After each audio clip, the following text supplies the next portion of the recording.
my name's Charlotte. I'm one of the physios in the women's health team here at Milton Keynes University Hospital. Today we are just talking about pelvic girdle pain and lower back pain that lots of women may experience during pregnancy.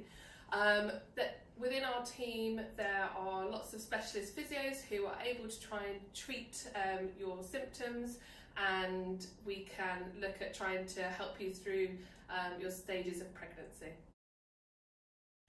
What's really important to know is that symptoms with pain, pelvic girdle pain, lower back pain are really common, but it's not normal to be experiencing these symptoms. So hopefully by following some of our advice you may find that we're able to ease your symptoms. So the symptoms will often affect about 1 in 5 women. So as we said, the symptoms can be common, but they aren't necessarily normal. Most women will find that their symptoms improve once they've had baby, about 95% of women. Some ladies still experience this discomfort and pain postnatally, and please do come back and see us for an appointment postnatally if you're still experiencing discomfort or pain, especially if you're looking to have any more children after this one. So where does the pain really affect? So we've got a model of the pelvis here. Okay, so this is the front of your pelvis, this is the back, so it will be sitting here on me. The front here is your pubic bone, and then it comes around the back, and then your spine will be coming up from here. Okay, so it affects bones at the front, and lots of women experience pain directly at the front here. They think it's right at the front.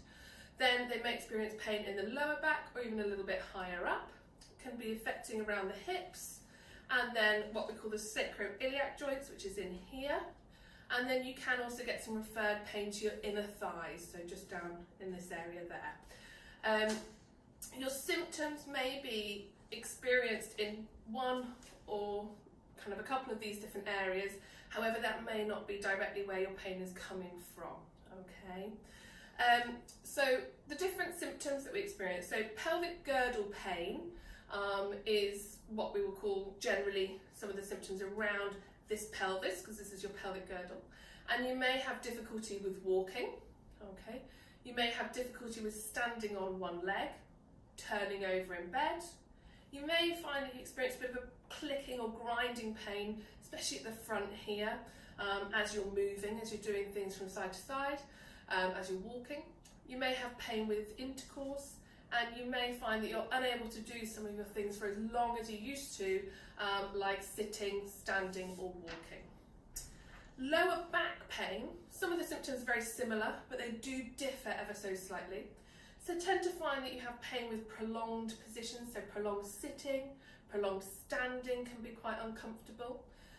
Repetitive movements can be really uncomfortable as well. Again, turning in bed is quite a common one that ladies find trouble with.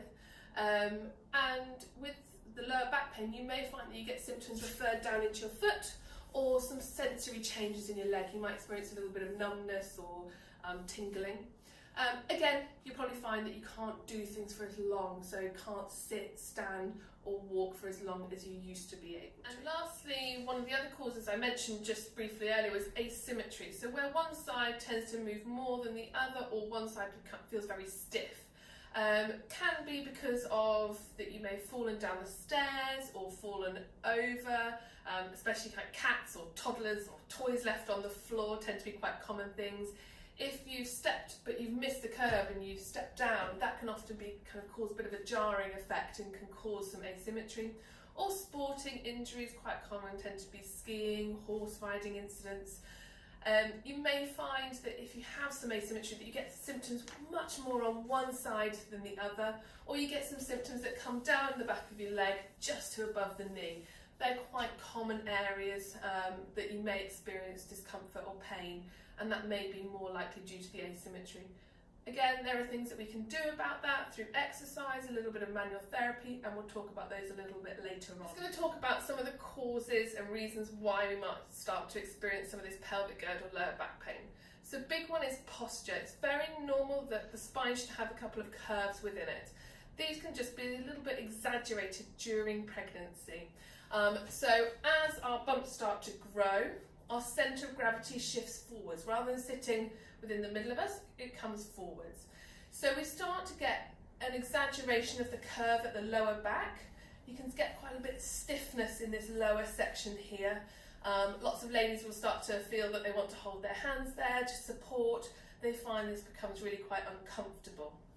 We also start to get our posture at the top coming forwards, heads coming forwards, not only because the centre of gravity is moved forwards, but also because our breasts start to get a little bit bigger, and that can pull us forwards also. It's really important, if you can, to try and keep a much kind of taller posture, trying to squeeze your bottom muscles, trying to tuck that pelvis underneath and keep more of a neutral spine can really help improve things. So with our muscle changes, we get that shortening and lengthening cycle through different muscles, through different ligaments.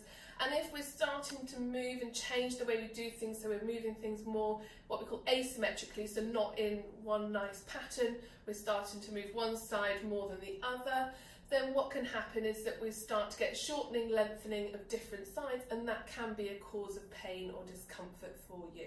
So lots of people talk to us about hormones, and lots of the books talk about, especially a hormone called relaxin. Hormones are not wholly responsible for your discomfort and pain.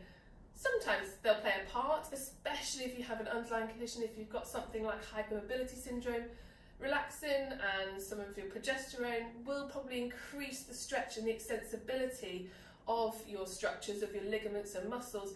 It's normal. That should be what is happening because we're allowing this baby to be growing, but that isn't necessarily the cause of your symptoms, okay?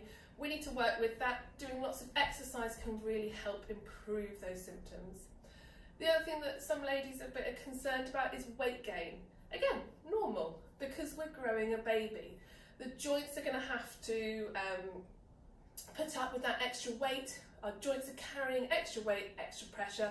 It's very normal, and we end up needing to use a little bit more energy to help move that weight around. That's going to make us a little bit more tired, and that can then have an effect. We start to feel a little bit more discomfort because we're tired. These are all very normal things to experience. Hopefully by doing a little bit of exercise and following some of our advice, you'll find that actually your symptoms can feel a lot better.